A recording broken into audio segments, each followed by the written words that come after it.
Selamun aleyküm. Hayırlı olsun. Ağırma. Nesi edinle vilayete tarıp or tuttuk.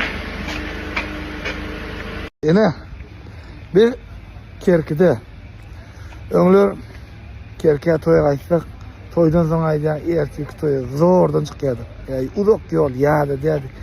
Inni aşağıda.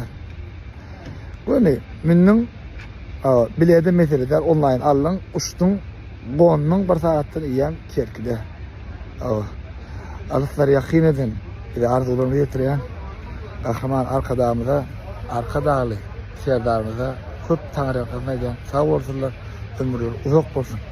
Doğrumuz, vatanımız avadan olsun, toylar mutlu olsun. Yurdumuzun ehli vilayetlerine ayağımın mekdacık kerkide de ırt kalmaya bilen ayretinde kudum bareken berekerler ırt kalmaya bil öyünde de ırt kal yetir ettir olmamız ya kerkide bareken benim için kerki barışkin barışaları barışaları belli blogger bloggerlerin pol barış oldukta belli blogger hem bloggerçılık eden hem barışçılık eden bir daha mı söylüyorlar? Kim çağırdı? Turun! Dün Amerika'da dermedim. Bugün Kirki'de toydu. Dün aşağı attın, Kirki'de Muhabbet kimi görüyor şu an?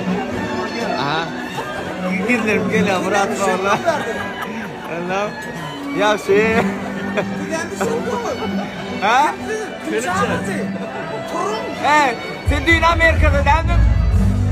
Dün Amerika'da dermedim. Biraz biz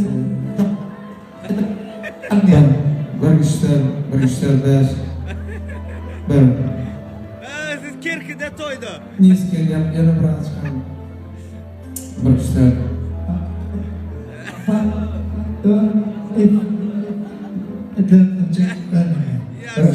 Yolunu adapte çıkıyor. beş mantık yeri hani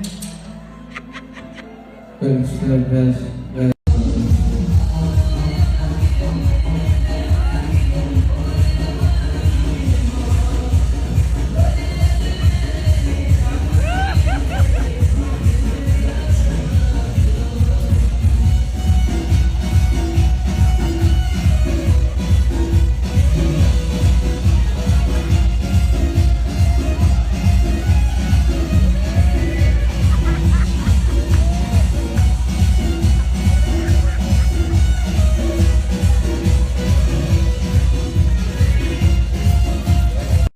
Şundan ayrılanıp. Ya.